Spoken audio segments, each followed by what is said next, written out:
Je vais lire un extrait de La rivière à l'envers, l'intégrale de Jean-Claude Mourleva.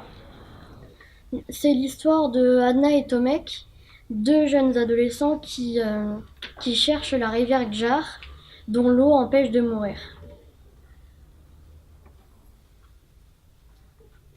Je vais lire le chapitre 11, la neige. Il se passe quand Tomek se réveille dans le village des parfumeurs.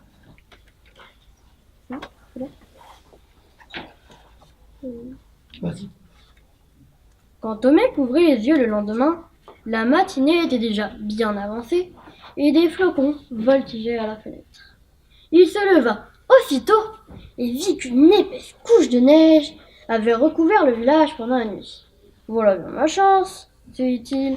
Comment vais-je pouvoir partir avec cela?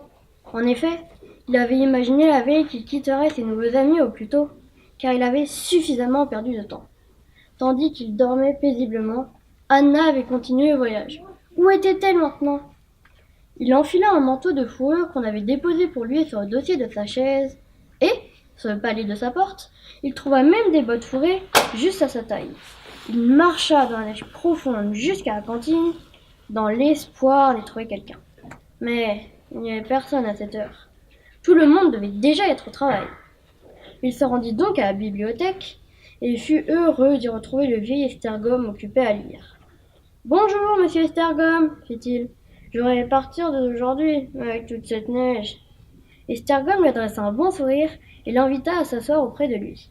« Mon jeune ami, j'ai bien peur que vous ne soyez obligé de rester parmi nous quelque temps. L'hiver ici est long et rude. Cette neige ne fondra plus, et il en tombera même encore beaucoup. Notre village va se recroqueviller. Personne ne peut plus désormais y entrer ni en sortir. Et ce sera ainsi jusqu'au retour des beaux jours. Mais n'ayez crainte, nous savons nous distraire et garder notre bonne humeur. Le temps passera très vite, vous verrez. Mais, demanda Tomek, la voix tremblante, combien de temps dure votre hiver? Quand pourrai-je repartir?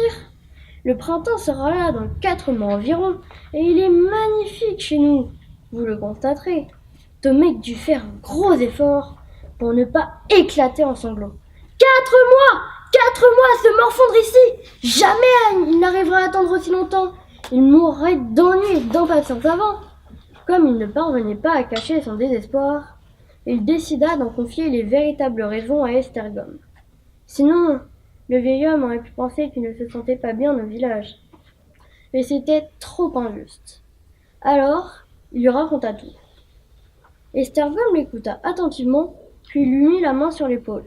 « Mon jeune ami, je comprends maintenant votre impatience. Mais ne perdez pas courage. Peut-être serez-vous bien triste de partir quand le jour sera venu. » Sans doute. Sans doute, répondit Tomek en essayant de sourire. Mais ses yeux étaient pleins de larmes. C'est bon ?